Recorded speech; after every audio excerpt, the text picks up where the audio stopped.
Morning जी, great morning दोस्तों, नमस्कार। भूपेश आनंद, मैं qualified chartered accountant, qualified company secretary, qualified, मैंने इंडियन डिग्री सभी कर ली बेटे, अमेरिकन भी कर ली, यूरोपियन भी कर ली। It is due to that only I am able to record different subjects in very shorter period of time. F9 मैंने बेटे 1-1.5 महीने में रिकॉर्ड करके दे दिया। जनरली लोगों को 6-6 महीने तो पढ़ने में लग जाते हैं, मैंने 1-1.5 महीने में I have recorded 100 videos, 100 hours plus of videos. in this investment appraisal, I think I will be devoting 50 to 60 hours, 50 to 60 lectures. आप चेक कर लीजिए, chapter number 2, chapter number 3 I have devoted 9 to 10, 20 lectures, और इस chapter number 4 में again I will be devoting 10 to 11 lectures. मैं कहना क्या चाह रहा हूं कि अगर आपके लॉजिक्स क्लियर हैं, अगर आपके कंसेप्ट क्लियर हैं, तो आप कुछ भी फतह कर सकते हैं यार, सब कुछ पा सकते हैं। The main logic is that you should be aware of the concepts. ACCA examination को क्लियर करने के लिए भी आपने पास कर भी लिया और कंसेप्ट क्लियर नहीं है, पहली बात तो क्लियर ही नहीं होगा। तो बेटे it is the most important that you should have clarity in your concepts. और इन लेक्चर्स के थ्रू मेरा यही एक एक प्रॉमिस है आपसे कि I will be clearing your concepts. That's why I am standing and I am delivering my lecture with full energy. आप बाकी वीडियोस चेक करें ना यूट्यूब में बाकी लोगों के,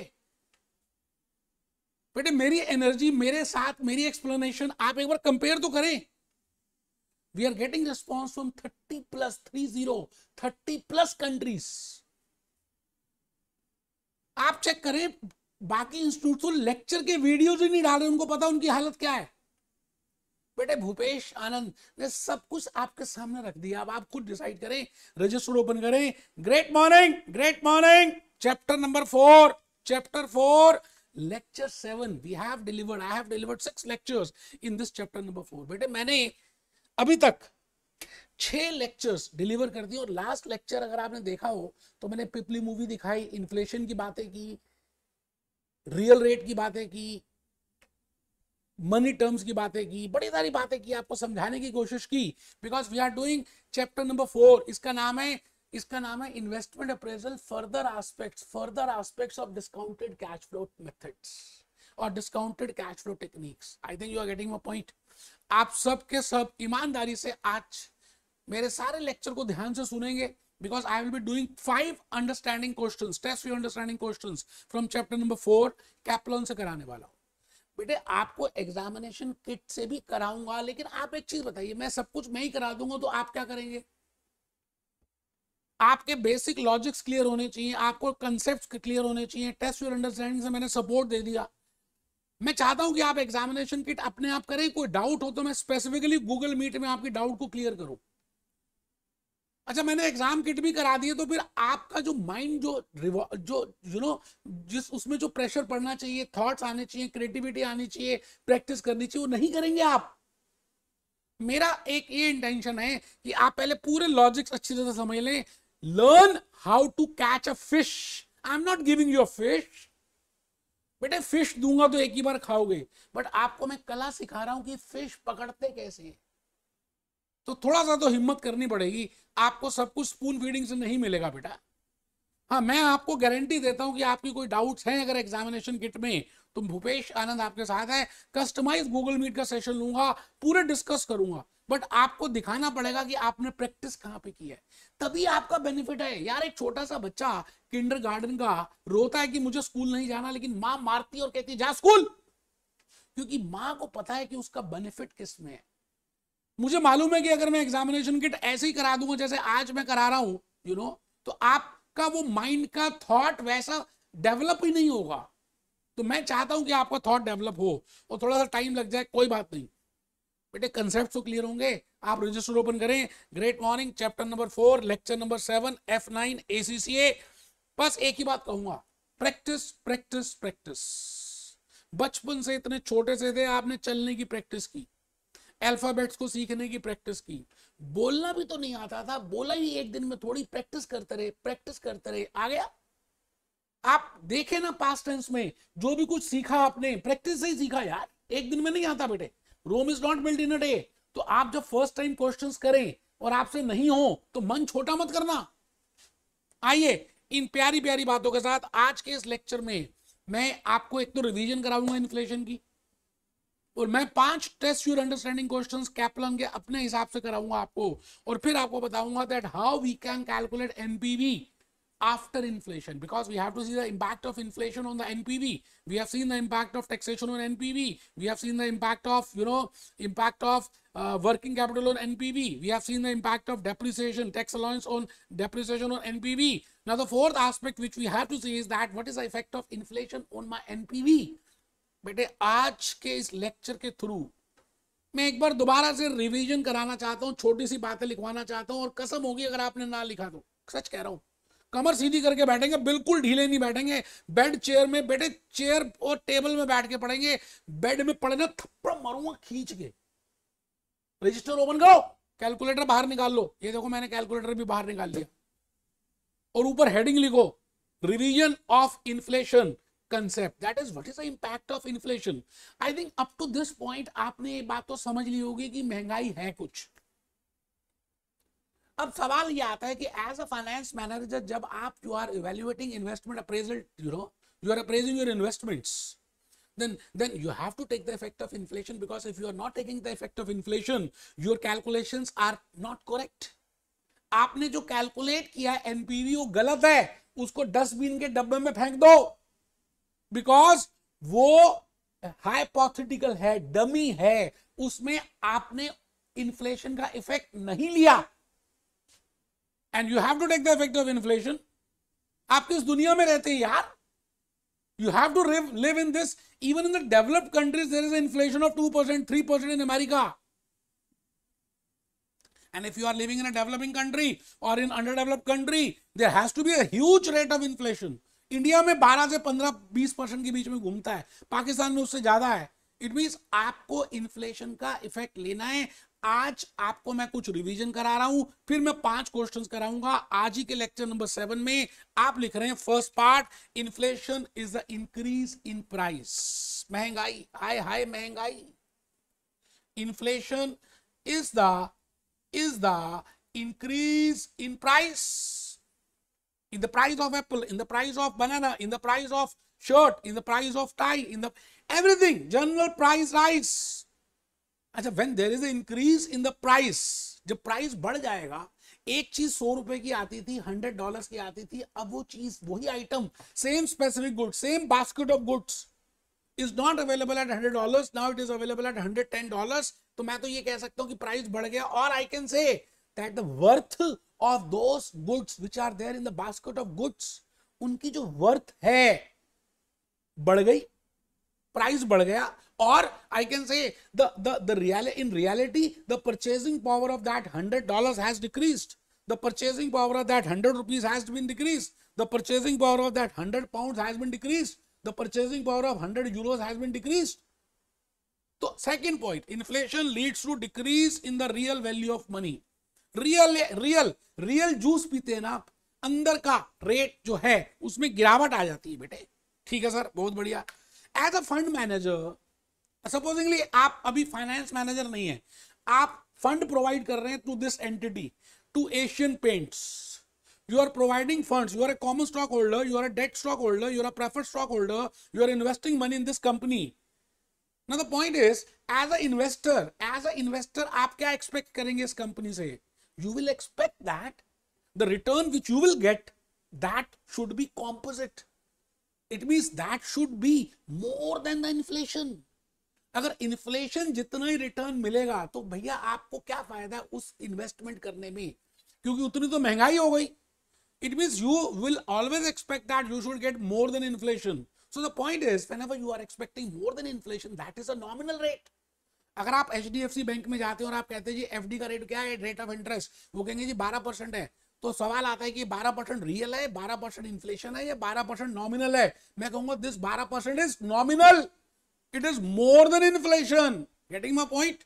तो एज अ फाइनेंस मैनेजर, अब आप एज ए फाइनेंस मैनेजर जब एक प्रोजेक्ट को एनालाइज कर रहे हैं, तो जब आप इस प्रोजेक्ट को एनालाइज करेंगे तो उस केस में आपको discounting rate, present value factor, it should be more than inflation. ठीक है सर, बहुत बढ़िया लिखिए। आपका फाइनेंस, आप फाइनेंस मैनेजर नहीं है, यहाँ पे फंड प्रोवाइडर्स हैं, इक्विटी और debt, they have the expectations, they have the उम्मीद, they have the chahat of more than inflation, and the rate which is more than inflation, it is named as nominal rate. It is a composite of real rate and inflation rate. We have discussed in lecture number 6. Nominal or money return, it means these are the expectations of shareholders, of investors. This is the expectation of investors, which is composite of two, real plus inflation. But the point is, मैंने आपको last lecture में बताया था कि इसका effect हम क्या लेंगे. I will always take their multiplier effect. मैं इन दोनों के बीच में मल्टीप्लायर इफेक्ट लूंगा, क्योंकि आपका रेट रियल से भी बढ़ रहा है और इन्फ्लेशन से भी बढ़ रहा है. रियल एंड इन्फ्लेशन, मैथमेटिक्स में एंड को गुणा कहते हैं, मल्टीप्लाई कहते हैं. लेक्चर 6 में मैंने आपको बताया था. ठीक है सर, बहुत बढ़िया. And we have proved in the last lecture what is the equation and why we are adding 1. बेटे सिंपल इंटरेस्ट की बात करें, अमाउंट की बात करें, वी आर एडिंग 1. आप ये बताओ ना, अमाउंट कैसे कैलकुलेट करते हैं? Principal plus principal into R into T, P common ले लिया, 1 plus R into T, A is equal to P into 1 plus R into T. It means we take 1 as a principal. It means जितना पहले था उससे इतना ज्यादा. तो हमने जनरली इसको ऐसे रिलेट करते हैं, 1 plus I that is nominal is equal to 1 plus R into 1 plus H. H is inflation, R is real, I is nominal और money terms. ठीक है सर, ये बात आपको पता थी, मुझे मालूम है. लेकिन अब जो मैं बताने जा रहा हूं ना, आपको वो लिखना जरूरी है और कमर सीधी करनी है, क्योंकि 5 अंडरस्टैंडिंग के क्वेश्चंस तभी होंगे जब आपने इस बात को ध्यान से सुन लिया होगा. ज्यादा समझदारी नहीं दिखाएंगे. लेक्चर नंबर 7 चल रहा है. I am telling you the impact of inflation on the NPV and we are doing F9 chapter number 4. आप लिख रहे हैं कैश फ्लोज. 2 तरह की हो सकती है भाई साहब. आपको जो क्वेश्चन आएंगे, एग्जामिनेशन किट की बात करें, टेस्ट योर अंडरस्टैंडिंग की बात करें, there are 2 types of questions. Examiner बड़ा ही प्यारा सा होगा तो वो आपको रियल कैश फ्लोज देगा, डिस्काउंटिंग रेट भी रियल देगा, और आपको कहेगा एनपीवी कैलकुलेट कर दो. तो आपको बताया नहीं जाएगा कौन से मेथड से, तो you will be calculating as per real cash flow method. It means there are 2 methods. Qutub Minar जाना है तो कुतुब मीनार जाने के 2 रास्ते हैं, ताजमहल जाना है तो ताजमहल जाने के 2 रास्ते हैं. मैं अज्यूम कर रहा हूं 2 ही हैं. एक रास्ता है रियल मेथड और एक रास्ता नया नॉमिनल मेथड. पहुंचेंगे Qutub Minar, it means NPV recommendation same आएगी सब आपकी. Recommendation will be same, NPV will be same, but there are 2 ways to calculate that. You getting? तो आप लिखेंगे 6 पॉइंट भूपेश आनंद का रिवीजन का इन्फ्लेशन का 6 point cash flow. Cash flows in current और टुडेज प्राइसेस. मैं जब बोलता हूं ना cash flows are in today's prices और करंट प्राइसेस, इसका मतलब आज के भाव, सोने का भाव, आज का गोल्ड का प्राइस क्या है. हर रोज अगर आप गोल्ड स्मिथ की दुकान के बाहर देखें तो उसमें लिखा होता है आज का सोने का भाव, आज का डॉलर का भाव. इसका मतलब today's value. It means that is आज, प्रेजेंट टेंस. बेटे ये प्रेजेंट है, वर्तमान काल, present tense, yes. And sometimes you are given with a future tense. आपको कई बार इनफ्लोज जो दी होंगी वो फ्यूचर के लिए दी होंगी. तो present tense cash flows in current और today's prices where cash flows have not been increased. भाई मैं जब कह रहा हूं आज की है तो इंक्रीज थोड़ी हुई. तो आज की कह दूं, प्रेजेंट टेंस कह दूं, करंट प्राइस कह दूं, विदाउट इन्फ्लेशन कह दूं, बात एक ही है यार. तो आप लिखें मेरे दोस्त, बिल्कुल ऐसे ही बनाएं. अपने टेबल में 2 पार्ट्स बनाएं एक ही पेज में. कैश फ्लोज इन करंट और today's prices where cash flows have not been increase for inflation. ठीक है जी. दूसरा cash flows that have been increased. अब ऐसा भी हो सकता है कि मैं आपको इंक्रीज कह दूं, भविष्य काल की दे दूं, तो फिर तो अच्छी बात है बेटे, हम भविष्य काल की डायरेक्टली यूज कर देंगे. तो भविष्य काल are named as cash flows in money terms और cash flows in nominal terms. उनका नाम है, जैसे आपका घर का नाम है बंटी, बबली, बिट्टू, छोटू, नेपाली है नाम है ना. ऐसा ही इसका भी नाम है future cash inflows which are inflated cash flows. I can say that these are inflated cash flows. अब मैं inflated ना नाम यूज करूं, मैं कह सकता हूं they are in money terms or they are in nominal terms. I can say like this. ठीक है जी, तो cash flows can be in real terms और in nominal terms. Similarly we can have two types of methods. अब question बड़ा प्यारा सा मैंने एक बात लिखी है जो मैंने एग्जामिनेशन किट के क्वेश्चंस किए और स्टडी टेक्स्ट के क्वेश्चंस किए, बीबीबी कैप्लॉन वगैरह के, तो मैंने एक बात पाई. If question is silent always assume cash flows are money cash flows. कई बार नहीं भी लिखा हो तो भाइयों और बहनों, दोस्तों, मेरे प्यारे दोस्तों, आप उस केस में मनी कैश फ्लोस मान लेना, नॉमिनल मान लेना, रियल मत मानना. ठीक है सर, बहुत बढ़िया.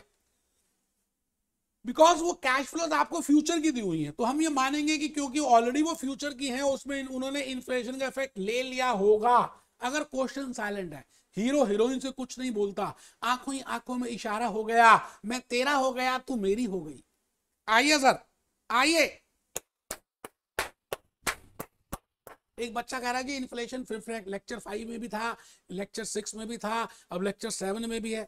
बेटे 7 में तो मैं रिवाइज करा रहा हूं. मैंने अब बताना है there are two methods for calculating NPV as per inflation. If inflation is given to you, one is a real method and second is a nominal method, money method. अगर रियल मेथड से करते हैं तो सारे गधे गधे गधे गधे होने चाहिए. मतलब it means if I am following real method, cash outflow should be in the real, cash inflows should be real, discounting rate should be real, because there are 3 steps to calculate NPV: outflows, inflows and discounting rate.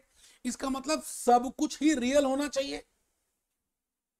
But अगर मैं कहता हूं कि I am following nominal method, तो बेटे outflows nominal होनी चाहिए, inflows भी नॉमिनल होनी चाहिए, डिस्काउंटिंग रेट भी नॉमिनल होना चाहिए. सीधी सी बात है. I can compare oranges with oranges only, I can not compare oranges with apples, I can not compare oranges with mangoes. तो आपको अब ये चेक करना है कि 2 तरीके हैं. एक बच्चा कहता है जी कौन सा तरीका कब लगाएंगे, सब बताऊंगा, आप टेंशन मत लो यार. आप पहले लिखो 2 methods of taking the impact of inflation. 2 तरीके हैं जिसकी वजह से, जिससे आप इन्फ्लेशन का असर का इंपैक्ट आप अपने एनपीवी की कैलकुलेशंस में लेकर आ सकते हैं. पहला रियल मेथड, दूसरा money method, nominal method.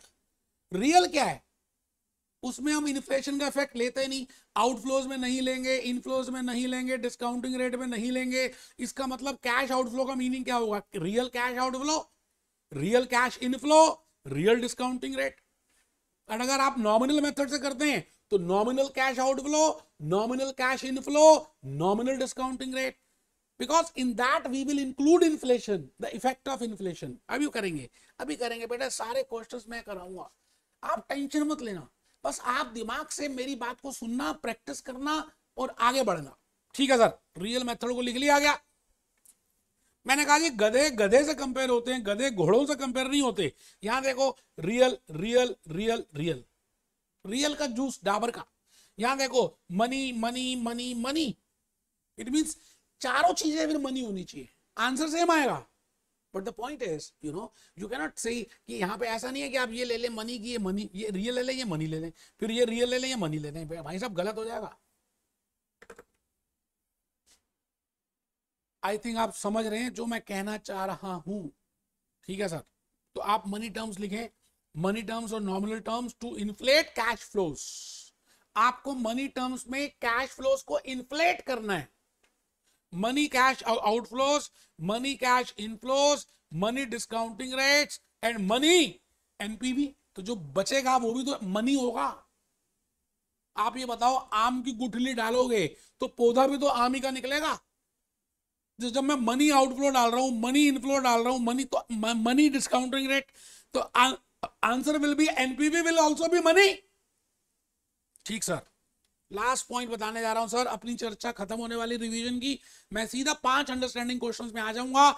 कैप्लॉन, I want to tell you that inflation rate can also be of 2 types. अगर एग्जामिनर आपसे नाराज है और वो आपकी कुछ और रियल नॉलेज को चेक करना चाहता है, तो वो कहेगा, आपको वो बताने जा रहा हूं, inflation can be of 2 types.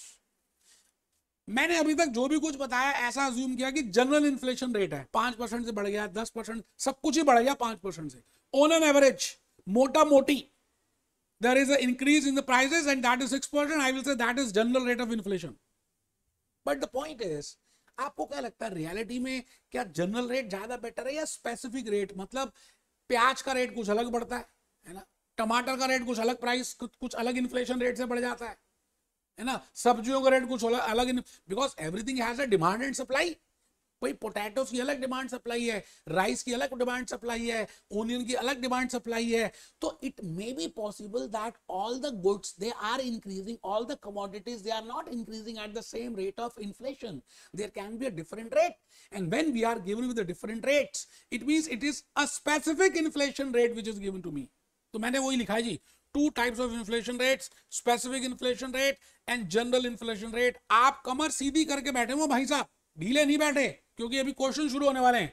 अभी ये गाना भी दिखाना मैंने, अभी कैप्लन बाहर निकाल लीजिए, रजिस्टर बाहर निकाल लीजिए, कैलकुलेटर बाहर निकाल लीजिए, मैं आपको बताऊंगा कि क्वेश्चंस होते कैसे और कैप्लन वालों ने क्या ब्लंडर किया हुआ है। आंसर वही आएगा, लेकिन हम करेंगे भूपेश आनंद के तरीके से। क्वेश्चन लिखिए और ये पॉइंट लिखिए, to types of inflation rate, specific inflation rate, each cash flow item, मतलब उस कैश फ्लो को जो निकाला है ना उसमें आइटम्स होती है, ठीक है sir, is affected by a specific rate. Real method cannot be used when only real method cannot be used. बेटे जब स्पेसिफिक रेट दिया होता है ना तो रियल मेथड बड़ा भारी पड़ जाता है। तो एक अभी हम करके देखेंगे, इसको रटना नहीं है। तो मैं ये कहना चाहता हूं, जब आपको स्पेसिफिक रेट्स गिवन है तो do not use the real method, rather you will use the nominal और द मनी मेथड। अब मैं आ गया जी यहां पर, in case general inflation rate is given, overall required rate of return is affected. मैंने कहा जनरल दिया हुआ है मोटा मोटी, तो फिर तो वेजेस में भी, सैलरीज में भी, सभी आइटम्स में उसी रेट से बढ़ा, ठीक है जी। तो मैंने स्टार लगा के आगे लिखा है, जैसे मैंने कहा वेजेस 3% से बढ़ी, मटेरियल 4% से बढ़ा, तो ये तो स्पेसिफिक रेट हो गया। बट मैं कहता हूं ऑन एन एवरेज 6% से सब कुछ बढ़ गया, इट इज जनरल रेट, है ना। तो जनरल रेट में क्या करेंगे, एक दो बातें सीखनी है, इसको हम प्रैक्टिकली करके याद रखेंगे। अभी लिखवा रहा हूं कि आपके नोट्स एक कंप्लीट हो जाए। मैंने इसमें लिखा कि जनरल रेट में आप रियल मेथड भी यूज कर सकते हैं, नॉमिनल मेथड भी यूज कर सकते हैं। रियल मेथड तब यूज करना है जब ज्यादातर आपको एन्युटीज और परपेचुइटीज दी हो। एन्युटीज का मतलब क्या, जब आपकी फ्यूचर कैश इनफ्लोस इक्वल हो तो it is better to use real method, because no doubt in general rate of inflation you can use real as well as you can use money method, but the point is if they are annuities, you know, दो बातें हो, general rate हो और future inflows annuity हो, बराबर हो, equal हो, या परपेचुइटी तक जाती हो, भविष्य काल, अनंत काल, इनफाइनाइट सीरीज तक जाती हो, तो मेरे दोस्त आप you will use real method, answer same आएगा। और अगर अनइक्वल है तो बेटर है, अगर मतलब एन्युटी नहीं है, परपेचुइटी नहीं है, तो फिर तो मनी मेथड ही करें। तो दो तरह के मनी मेथड यूज किए, जब आपकी स्पेसिफिक रेट ऑफ इन्फ्लेशन है तो मनी मेथड या nominal method, and when they are not annuities और not perpetuities it is better to use money method. तो मनी मेथड में ज्यादा हमने क्या किया, वेटेज दे दी। आप समझ गए, अभी मैं करके दिखाऊंगा आपको, ठीक है सर, बहुत बढ़िया। सर आप लिख रहे हैं ना, आप लिखेंगे बेटा तो फायदा अपना करेंगे, मुझे क्या फायदा यार। अब एक बात और समझनी है, अगर इन्फ्लेशन होती है तो जो चीज आज 100 रुपए की मिलती है, जो चीज आज $100 की मिलती है, जो चीज आज 100 पाउंड्स की मिलती है, that will not be available at $100 और 100 पाउंड्स और 100 rupees after 1 year. It means the money cash flow is always more than the current cash flow.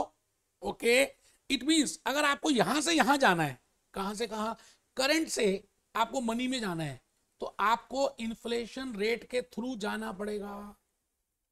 इसी तरह से अगर आपको यहां से यहां पर आना है तो आपको डिफ्लेट करना पड़ेगा। बस ये पता होना चाहिए कि current rate, real cash outflows, real cash inflows, real discounting rates, ये सब कम होती है मनी के कंपैरेटिव। ठीक है सर, बहुत बढ़िया। मैं भूपेश आनंद आपके सामने एक बड़ा प्यारा सा वीडियो दिखाना चाह रहा हूं बेटे, आप देखेंगे तो अच्छा लगेगा। आपने कमेंट में लिखना है कि कौन सी मूवी का गाना है।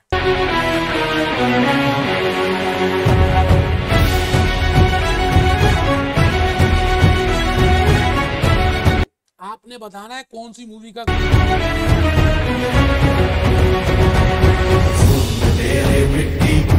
खून में तेरे मिट्टी, मिट्टी में तेरा खून, मिट्टी में तेरा खून, खून में तेरे मिट्टी, मिट्टी में तेरा खून, में तेरा खून। ऊपर अल्लाह नीचे धरती, ऊपर अल्लाह नीचे धरती, बीच में तेरा जनून ACCA F9 करने का। बीच में तेरा खून, बेटे बीच में आपका जनून है यार। F9 फर्स्ट अटेम्प्ट ACCA, फाड़ दो फटे, भारत माता की जय कर दो, झंडे गाड़ दो। आइए आइए जी, हम झंडे गाड़ने के लिए टेस्ट योर अंडरस्टैंडिंग के क्वेश्चंस को करना शुरू कर रहे हैं। और मैं चाहता हूं कि आप सभी के सभी अपना क्या करें, कैप्लॉन बाहर निकाल लें। बेटे 5 क्वेश्चंस कर देंगे, कैप्लॉन में आंसर्स हैं। फिर भी मैं जिस तरह से कराऊंगा बेटे, आपको मैं बताऊंगा how to catch a fish, then only you will be able to do examination kit questions, अगर आप मेरी बात को ध्यान से सुन पाएंगे तो। आइए देखते हैं, test your understanding 1, money and real terms.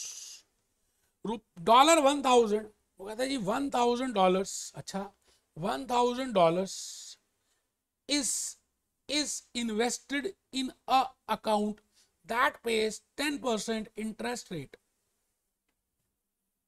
भाई जो आप बैंक से इंटरेस्ट रेट लेते हैं ना, जो इंटरेस्ट रेट बैंक्स वाले आपको देते हैं वो नॉमिनल रेट ही होता है। एक बात तो समझ लीजिए, आपको बताया था मैंने लेक्चर नंबर 6 में, ठीक है। Inflation is 7%। इसका मतलब ये जो 10% है, ये आम का बीज है। इसमें 2 चीजें छुपी हुई हैं, एक रियल रेट छुपा हुआ है, एक तो रियल रेट छुपा हुआ है, एक इन्फ्लेशन रेट छुपा हुआ है, और ये नॉमिनल रेट है। आराम से क्वेश्चन को पढ़ेंगे। मैं चाहता हूं कि आप क्वेश्चन को पढ़ें और मेरी बात को ध्यान से मेरे स्लाइड्स को लिखें। भले आपको आसान लगे, लेकिन यार ऐसा है कि हम क्वेश्चन को इसलिए कर रहे हैं कि आपको मैं टेक्निक बताऊं कैसे करते हैं, है ना। तो ट्राई योरसेल्फ 1, मैंने घड़ा बनाया, घड़े में नॉमिनल रेट लिखा, मनी लिखा या आई लिखा, कुछ भी लिख सकते हैं, क्या टेंशन है। इसके 2 पार्ट्स बनाए, आर लिखा स्मॉल आर, और एच लिखा स्मॉल एच। इनटू का इफेक्ट डाला मैंने ना, आपको समझाने के लिए बार बार लिखा दोस्तों। तो आपने पूरा लिखना है, क्योंकि मैंने आपके लिए बड़ी ज्यादा मेहनत की है। आप बाकी वीडियोस देख लें, इतने प्यार से, इतनी एक्सप्लेनेशन के साथ, इस मेथड से आपको किसी ने भी कराया हो तो मैं पढ़ाना छोड़ दूंगा मेरे दोस्तों। Friends, always firstly right the relationship equation. मैंने कहा जी आज के बाद आप एग्जामिनेशन किट के क्वेश्चंस करें, स्टडी टेक्स्ट के करें, क्योंकि हम पहला क्वेश्चन करने जा रहे हैं। तो मैंने कहा जी आप सबसे पहले रिलेशनशिप इक्वेशन को लिखना, जो मैंने आपको एक्सप्लेन की हुई है। 1 + I is equal to 1 + R into 1 + H. It means nominal rate is the multiplier effect of real rate and inflation rate. Great. Then try to see, उसके बाद क्या देखो कि आपको क्या क्या दिया हुआ है। 6th 7th क्लास में भी यही करते थे, कुछ मुश्किल है नहीं। आप खुद मुश्किल बना दे तो अलग बात है। Then try to see in the question कि आपको क्या क्या इंफॉर्मेशन दी हुई है। एक बच्चा कहता है मैंने आंसर कर लिया। बेटे आंसर निकालना कोई बहुत बड़ी बात नहीं है। किस तरह से, किस प्रोसेस से आपका माइंड कैसे कैसे क्रिएटिविटी से जाएगा, बिकॉज अभी आपका पैटर्न बन गया तो आप एग्जामिनेशन किट के क्वेश्चंस कर पाएंगे। जल्दबाजी ना करें, मेरे साथ साथ चलें। जब मैंने इतनी मेहनत की है आपके लिए, ट्रेस्ट सारी वो बनाई है, तो आप मेरे साथ क्यों नहीं चल रहे। And put the figures. देखो जी मैंने एक फिर वर्किंग नोट 1 बना दिया। आप कौन, आप बंटी, हाँ बंटी। आपके पास क्या, $1000। आप कहां जाना चाहते हैं, बैंक ऑफ लंदन में जमा कराना चाहते हैं। अच्छा बैंक ऑफ लंदन आपको क्या रेट दे रहा है, 10%। अच्छा ये रेट हमेशा कौन सा होगा, कहा जाए तब भी, ये नहीं कहा जाए तब भी, नॉमिनल रेट। आप बताओ कभी बैंक से पूछते हो आप कि ये इन्फ्लेशन रेट है, ये रियल रेट है? आप हमेशा मानते हो जो रेट है उसमें that is nominal rate, Inflation rate is 7%. I have put the figures in the equation and I will be using a normal mathematics. घोड़े एक तरफ ले जाऊंगा, गधे एक तरफ ले लूंगा. तो घोड़े और गधे एक तरफ ले लिए, ये घोड़े आ गए, ये गधे अपॉन गधे आ गए. 1 + r is equal to this, -1 कर दिया, ये आपके सामने 2.8% आ गया. आप चेक करना चाहें, प्रूव भी कर सकते हैं, क्रॉस चेकिंग भी कर सकते हैं कि क्या ये इक्वेशन फुलफिल हो रही है. 1 + i is equal to 1 + n multiplied by 1 + h. Check करिए ना, करिए ना. मैं आपसे ये कह रहा हूं, आप खुद करके देखिए ना दोस्त.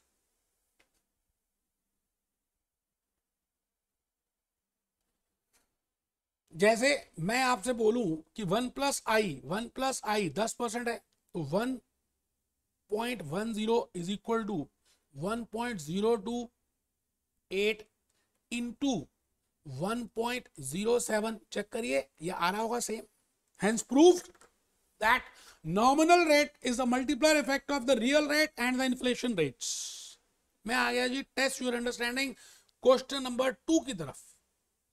बेटे बड़ी मेहनत से मैंने इनके स्लाइड्स प्रिपेयर किए हैं और मुझे खुशी मिलेगी जब आप इन सबको लिखेंगे, तभी तो एग्जामिनेशन किट के क्वेश्चंस कर पाएंगे यार. अब दो रास्ते, या तो सारे क्वेश्चन में एग्जामिनेशन किट के करा दूं, तो आपकी क्रिएटिविटी कब डेवलप होगी. और दूसरा रास्ता है कि आप पहले खुद करें और उसके बाद अगर डाउट है तो मेरे से गूगल मीट में लाइव लेक्चर्स में मेरे पास आए, मैं क्लियर करूं, तब तो ज्यादा सीखोगे यार. Test your understanding question number 2, money and real terms, real returns. अब पेपर में थोड़ी आएगा क्या लिखा हुआ है, फिर भी चलिए कोई बात नहीं, हमने पढ़ लिया. If the real rate of interest, because as a share holder, as a investor, you will always expect more return than inflation rate, so that is rate of return. If the real rate is 8%, वो कहता है ये real 8 है, okay, inflation is 5%, what should be the money rate, what should be the money rate? And I know that money is बड़े पापा, real is छोटे पापा, I is छोटे छोटे पापा, बड़े अब्बू. money terms, nominal terms, बड़े बड़े अब्बू, छोटे अब्बू, अब्बू. तो आपको इसको करने के लिए मैं चाहता हूं कि आप वो स्लाइड्स लिखें. भले क्वेश्चन इजी लग रहा है आपको बेटे, लेकिन मैं क्या बताऊं, you know, I have prepared the slides. मैं चाहता हूं कि आपको वो पैटर्न आपके दिमाग में बस जाए. फ्रेंड्स, दोस्तों, दोबारा लिखा मैंने, दोस्तों, always firstly right the equation. हमेशा पहले इक्वेशन को लिखो, जो हमने प्रूव की थी लेक्चर 5 और 6 में. 1 + i is equal to 1 + r into 1 + h. Put the figures. जो जो गिवन है लिख दो, अननोन निकाल लो, नोन को लिख दो, अननोन देख लो. 1 + i is equal to this, 1 + r 1.08 given है, इन्फ्लेशन रेट गिवन है, i आप निकाल सकते हैं. बड़े अब्बू, ए बड़े अब्बू, बड़े अब्बू 13.4%, बड़े अब्बू. Because nominal rate is always more than the real rate and the inflation rate, and because it is a multiplier effect of both, and we can prove also that whether it is coming as same or not. Okay, मैं आ गया जी next में. अब कहानी किस्मत की थोड़ी सी बदलेगी और थोड़े से अलग अलग तरह के क्वेश्चंस आपके सामने आएंगे. मैं चाहता हूं कि मैं आपका फाउंडेशन बनाऊं, और वो तभी बन सकता है जब आप भी चाहें कि आपको लॉजिकली सारी बातें समझ आ जाए. ठीक है जी, मर्जी आपकी भाई साहब. कैलकुलेटर आप नहीं निकालेंगे तो बेवकूफ होंगे, कैप्लॉन की हार्ड कॉपी नहीं होगी तो महा बेवकूफ होंगे, लेट के पढ़ रहे होंगे तो आप जैसा तो बेवकूफ गधा हो ही नहीं सकता कोई यार.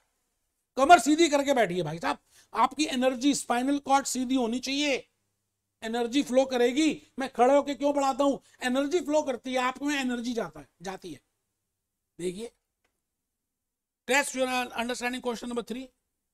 पहले क्वेश्चन को पढ़ेंगे, प्यार से समझेंगे है क्या. ठीक है जी. A company is managing project X, is evaluating project X, because we are doing investment appraisal. They are appraising project X, which requires initial investment of $50,000, जिसमें $50,000 की इन्वेस्टमेंट है. Expected cash flows are $20,000 per year for 4 years. At today's prices, मैंने कहा जी current prices, today's prices, वर्तमान काल prices, present prices, it means इसमें inflation का इफेक्ट नहीं लिया गया, पहली बात। दूसरी बात, वो ये कहता है जी 20,000 20,000 20,000 20,000, इसका मतलब these are equal cash flows. It means if I want to calculate the present value, I can use the concept of annuities. However, these are expected to rise by 5.5%. It means inflation rate is 5.5%. The money cost is 15%. आपको उसने I money terms 15% दे दिया, मतलब जान के ना उसने टेढ़ा मेढ़ा दिया कि आपको चेक करना चाहता है कि आपको लॉजिकली रियल मेथड और मनी टर्म मनी मेथड समझ भी आ रहा है या नहीं। क्वेश्चन पहले पढ़ लो। आपको एनपीवी मनी से भी निकालनी है और आपको एनपीवी रियल से भी कैलकुलेट करनी है। भूपेश आनंद आपकी हेल्प करेगा, बट आप पहले अपनी हेल्प करो। God helps those who help themselves. Please read the question sincerely. Calculator अपने सामने रखो, ये देखो रजिस्टर अपने सामने रखो, इरादे बुलंद रखो, पढ़ो क्वेश्चन।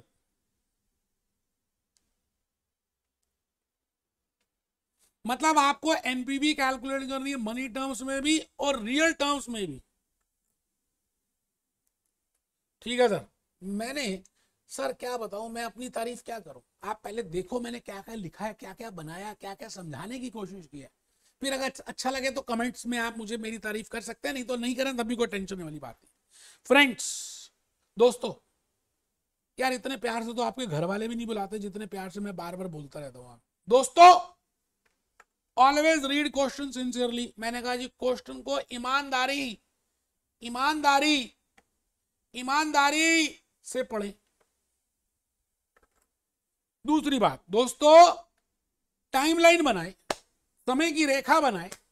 जब आप समय की रेखा बनाते हैं तो आपको क्वेश्चन, शुरू के क्वेश्चन में तो बना ही सकते हैं, तो आपको क्वेश्चन की अंडरस्टैंडिंग ज्यादा होती है।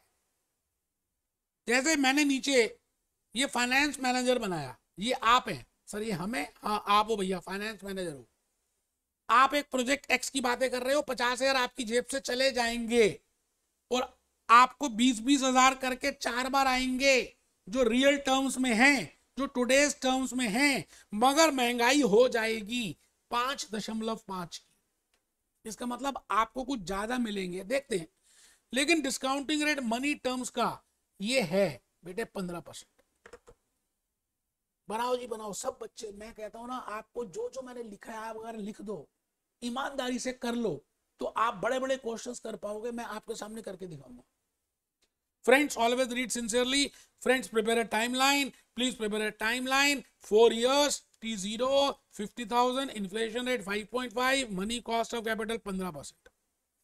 अब जो बात लिखी है ना, आपके दिमाग में चलनी चाहिए, वो बात मैंने लिखी है, मतलब मैंने स्टूडेंट बन के लिखा क्या।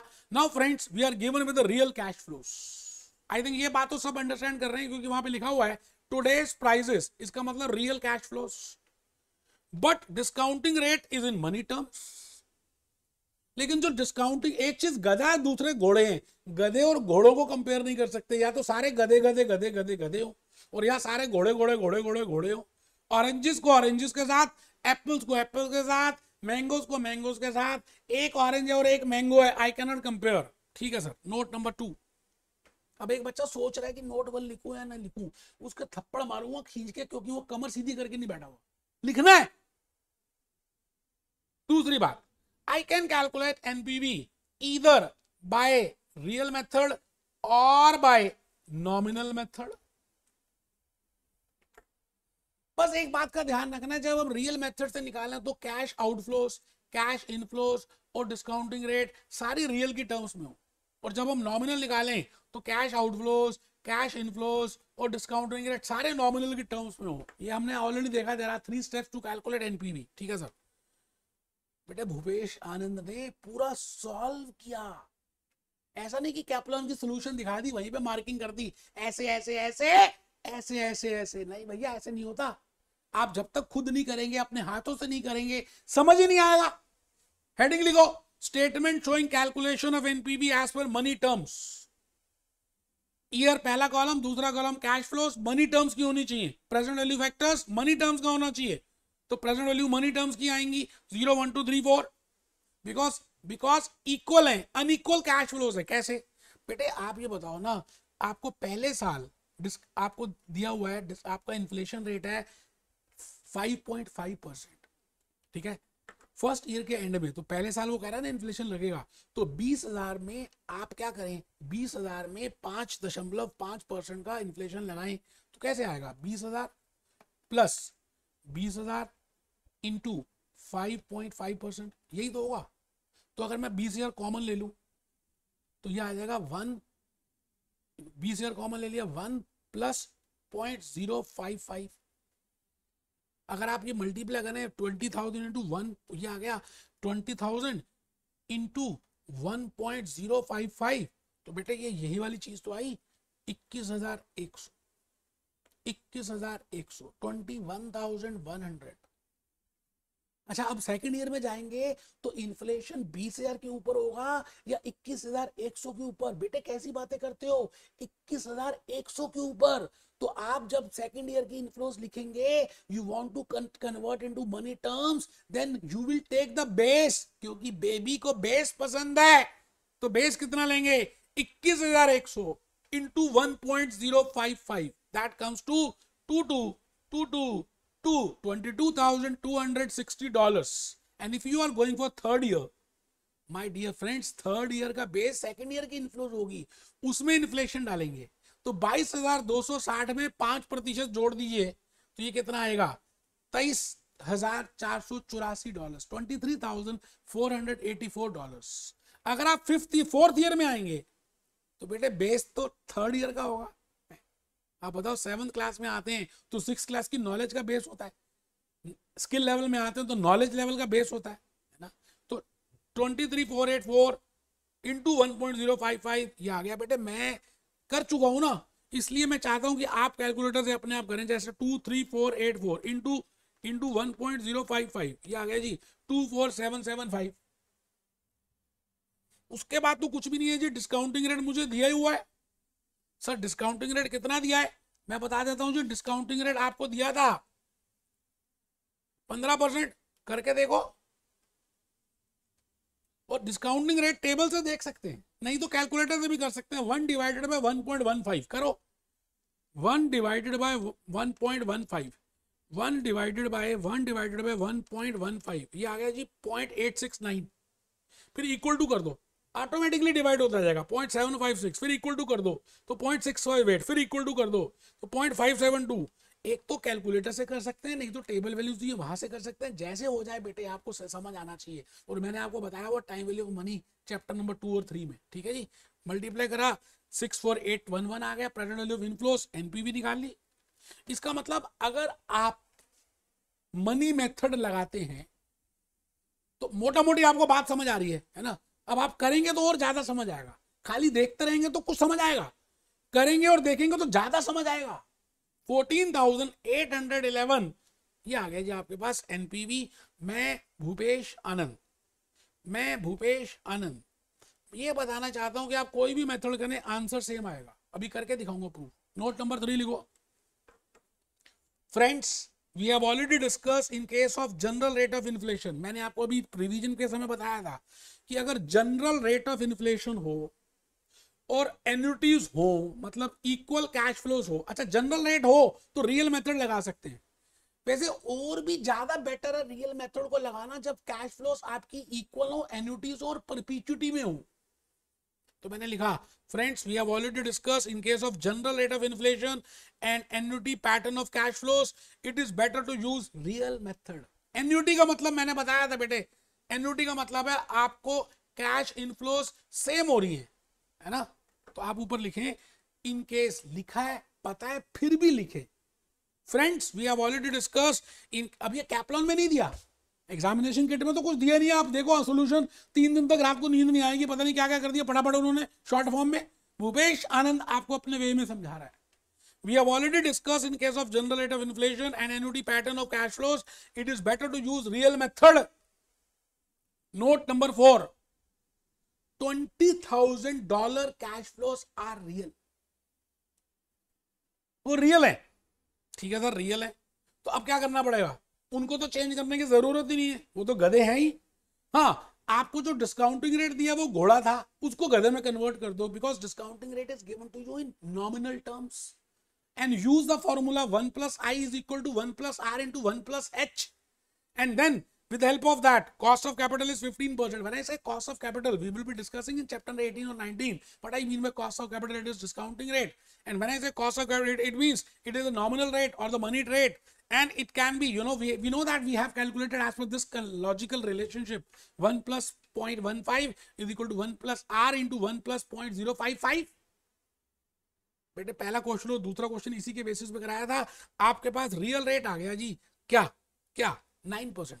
चेक कर लीजिए भाई साहब, मैंने ना एक एक चीज को डिस्कस किया, एनलार्ज करके किया, शॉर्ट फॉर्म में नहीं किया जैसे कैप्लान और बीबीबी वालों ने कर दिया। क्वेश्चंस वही ले रहा हूं, करा अपने तरीके से रहा हूं कि आपको आदत पड़ जाए, आपके माइंड में सब कुछ क्लियरिटी हो। Statement showing calculation NPV real, annuity में तो पता ही क्या करते हैं, 1 से 4 तक 20,000, एन्युटी फैक्टर पता है आपको, या तो टेबल से देख लें और नहीं तो मैंने कैलकुलेटर से कराया हुआ है, ठीक है जी। तो मैं अब टाइम नहीं लगा रहा, 9% पे आप लगाएंगे। चेक करिए जी, 14,811 आपने जब नॉमिनल रेट मेथड यूज किया था, money method, in that also you have calculated 14,811, और in here also I am calculating the same, you know, there is a might difference just for rounding off. So my point is, answer will remain same, but the point is आप कुतुब मीनार ही पहुंचेंगे, तरीका अलग अलग है, ठीक है sir. मैं आ गया जी, test your understanding, question number 4 की तरफ आओ जी। बड़ा ही प्यारा सा क्वेश्चन है, मैं 4 और 5 अभी 2 क्वेश्चन और कराने वाला हूं। सच कह रहा हूं, आप मेरे साथ साथ करेंगे, आपको बहुत अच्छा लगेगा, अंडरस्टैंडिंग बढ़ेगी। थोड़ा सा कष्ट होता है, माइंड में प्रेशर पड़ता है, लेकिन बेटे प्रेशर के बाद ही चीजें मिलती है। तो क्वेश्चन पढ़ते हैं जी। A project has the following cash flows before allowing for inflation. मतलब सीधा वो कह रहा है, चीख रहा है, these are current inflations, current prices inflation. These are current prices cash flows. These are today prices cash flows. That is, they are stated at T0 values. उसने कह भी दिया। The company's money discounting rate is 15%, 15.5%. अब आपको cash flows तो उसने real दे दी, और जो डिस्काउंटिंग रेट है वो चीख रहा है, वो कहता है ये मनी है, ये नॉमिनल टर्म्स की हैं, ठीक है जी। फिर कहता है जी general rate of inflation is 5%, कोई दिक्कत नहीं है साहब, टाइमिंग दे दिए। अब आप देखो यहां पे कैश इनफ्लोज जो है अनइक्वल है, तो आप एन्युटी नहीं लगा सकते, अनइक्वल में तो हमें सेपरेट करना पड़ेगा, ठीक है जी। Evaluate in the terms of cash flow real and money. मैं भूपेश आनंद रुक गया हूं, मैं चाहता हूं कि आप क्वेश्चन को ईमानदारी से ध्यान से पढ़ें पहले। अ project has the following cash flows. बेटे क्वेश्चन को पढ़ना भी तो एक कला है यार, आंसर निकालने लग जाते हैं, पहले क्वेश्चन समझते नहीं। वो कहता है ये एक प्रोजेक्ट की ये कैश फ्लोज है, आउटफ्लोज और इनफ्लोज है। कैश फ्लोज वो कहता है जी रियल है, डिस्काउंटिंग रेट मनी टर्म्स का है, और इस तरह से कैश इनफ्लो होंगी। इसका मतलब आपको ये सभी की सभी विदाउट इन्फ्लेशन दी हुई हैं। लेकिन वो कह रहा है जी फर्स्ट ईयर में 5% का इन्फ्लेशन हो जाएगा, फिर जो फर्स्ट ईयर का होगा उसके ऊपर 5%, फिर जो सेकेंड ईयर में होगा उसका 5%। आइए let start. I have prepared very beautiful, you know, मैंने आपके लिए बड़ी ब्यूटीफुल स्लाइड्स प्रिपेयर की हैं। It is specifically given in the question. Question चीख रहा है, मेरी आवाज सुनो, चीख रहा है। Cash flows are real. Question फिर चीख रहा है, डिस्काउंटिंग रेट इज नॉमिनल। मैंने जैसे बोला नॉमिनल, एक बच्चों को नींद आ रही थी, उठ के खड़ा हो गया। उसने कहा क्या हो रहा है ये? General rate of inflation is 5% and I am given with unequal cash flows. तो my dear friends, मेरे प्यारे दोस्तों, अगर रियल मेथड है तो कैश फ्लोज भी रियल होनी चाहिए और डिस्काउंटिंग रेट भी रियल होना चाहिए। प्यार किया तो डरना क्या, ठीक है ना। लड़का एसीसी है तो लड़की भी एसीसी होगी तभी मैरिज होगी। ऐसा नहीं कि लड़का तो एसीसी है और लड़की ने खाली बीकॉम ग्रेजुएशन किया तो शादी नहीं होगी। इवन लड़की अगर एसीसी है तो वो एसीसी लड़के से ही शादी करेगी। मतलब प्रॉपर मैच होना चाहिए ना, ठीक है। In case of real method, it is better to convert discounting rate into real. Again, the same logic, the same formula, the same relationship, and I have calculated 10%. मैं भूपेश आनंद आगे चलता जा रहा हूं और मैंने लिखा statement showing calculation of NPV as per real. बेटा रियल इजी है, आपको रियल कैश फ्लोज दी हुई हैं, आपने रियल रेट निकाल लिया, गुणा कर दीजिए, आंसर आ जाएगा भाइयों और बहनों।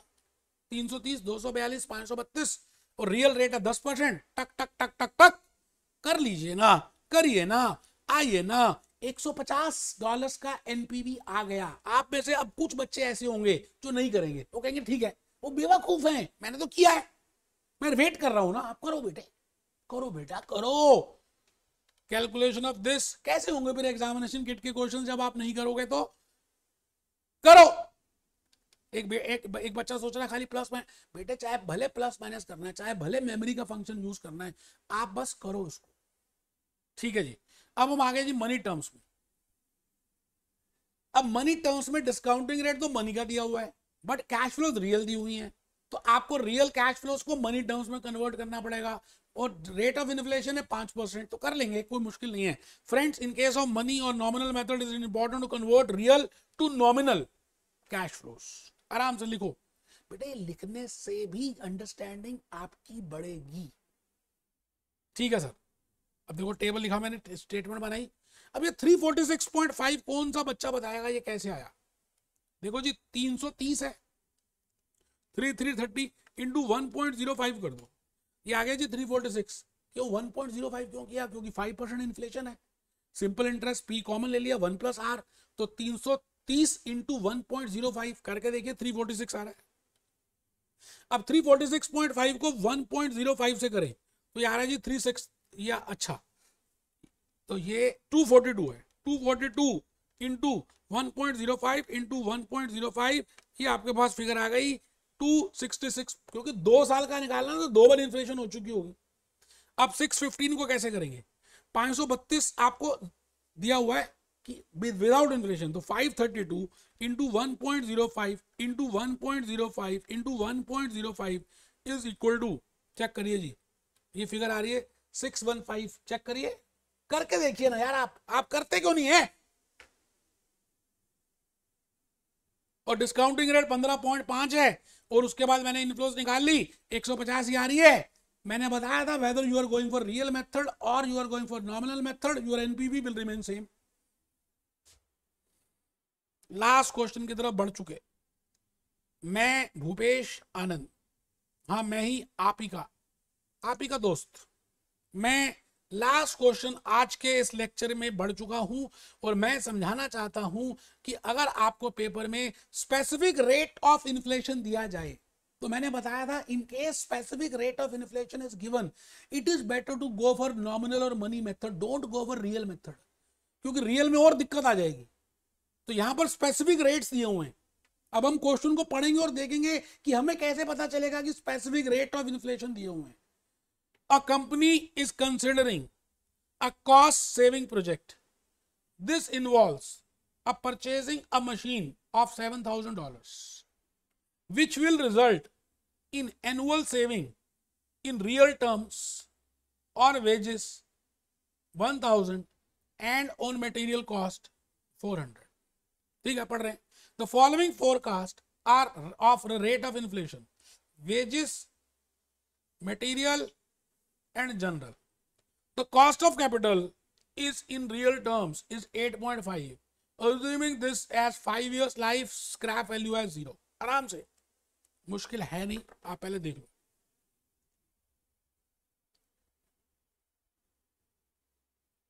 टैक्स का रेट है ही नहीं तो डेप्रिसिएशन का इफेक्ट लेंगे नहीं, क्योंकि अभी मैंने आपको बताया हुआ है टैक्स डेप्रिसिएशन खाली हम टैक्स का लेते हैं, है ना, टैक्स सेविंग लेते हैं। क्वेश्चन को पढ़ो। पहली बात, आज तक जो क्वेश्चंस किए उनमें और इसमें कोई डिफरेंस दिख रहा है?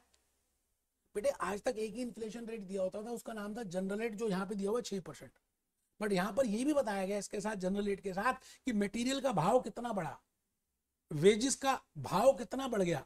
It means I am also given with specific rates.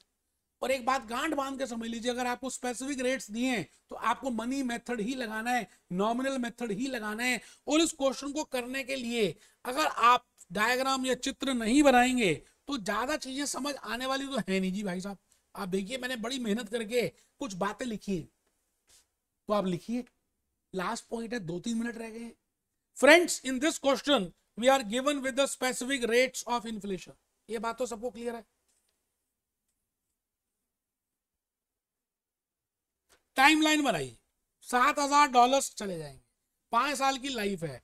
Wages में 1,000 की बचत होगी, मटेरियल में $400 की बचत होगी, और वेजेस में 10% की इन्फ्लेशन होगी और मटेरियल में 5% की इन्फ्लेशन होगी। आराम से, आराम से। मैं कह रहा हूं ना, आप टेंशन बिल्कुल ना लें। मैं फिर रिपीट कर रहा हूं, वेजेस में 10% की इन्फ्लेशन होगी और मटेरियल्स में 5% की इन्फ्लेशन होगी। क्वेश्चन को पहले अभी हम पढ़ रहे हैं, अभी हमने किया थोड़ी है। Friends, in case of specific rate of inflation and in case of unequal cash flows, it is better to use money. Even if it is not unequal, I would have used money terms whenever you are given with specific rates of inflation. It means cash flows जो आपको real दी हुई है उनको money terms में convert करना पड़ेगा, और discounting rate, cost of capital जो दिया हुआ है, वैक, weighted average cost of capital, उसको भी मनी टर्म्स में कन्वर्ट करना पड़ेगा। ठीक है सर। तो आइए, पहले मैंने क्या किया, डिस्काउंटिंग रेट को मनी टर्म्स में कन्वर्ट किया उसी इक्वेशन से। बेटे कैप्लॉन ने तो आधे पेज से भी कम में सारी सोल्यूशन लिख दी, भूपेश आनंद ने 10 स्लाइड्स बनाई कि आपको लॉजिकली सारी बातें मैं एक्सप्लेन करूं। ठीक है जी। तो मैंने निकाल लिया जी रेट नॉमिनल 15.01, सेम फॉर्मूला देख लीजिए आप, 1 + i × 1 + r × 1 + h, values put कर दी, i की वैल्यू नॉमिनल रेट आ गया जी, मनी टर्म्स आ गया 15.01। अब मैंने क्या किया, वेजेस रियल दी हुई है, सेविंग्स तो 1000 है तो 10% से बढ़ा दी 1100, फिर 1100 का 10% कर दिया 1210, फिर 1200 का 10 का 10% 1331, 1331 का 10% 1464, 1464 का 10% 1610 करके देख लो। तो रियल को मैंने मनी में कन्वर्ट कर दिया, ऐसे मटेरियल के प्राइसेस को रियल को मनी में कन्वर्ट कर दिया और उसमें 5% लगा दिया। आई थिंक अभी तक जो भी मैंने लिया आपको इन्फ्लेशन काफी हद तक समझ आ गया। बेटे हम लेक्चर नंबर 8 में मिलेंगे और बड़ा प्यारा सा लेक्चर है 8। मैं आपको बताऊंगा कि एग्जामिनेशन किट के और आपके अपने स्टडी टेक्स्ट के क्वेश्चंस जो फुल फ्लेज आएंगे अब, क्योंकि हम चारों का इंपैक्ट इकट्ठा देखेंगे। अभी तक मैंने सेपरेट इंपैक्ट्स बताए हैं। बेटे पेपर में क्वेश्चन सेपरेट नहीं आएंगे, आपको फुल इंपैक्ट्स देखने हैं। मतलब उसी के अंदर इन्फ्लेशन का इंपैक्ट भी है, टैक्स का इंपैक्ट भी है, डेप्रिसिएशन का इंपैक्ट भी है, वर्किंग कैपिटल का भी इंपैक्ट है। तो कैसे आप पेपर में करेंगे, लेक्चर 8 में बताने वाला हूं। Be happy, B jolly, B cheerful.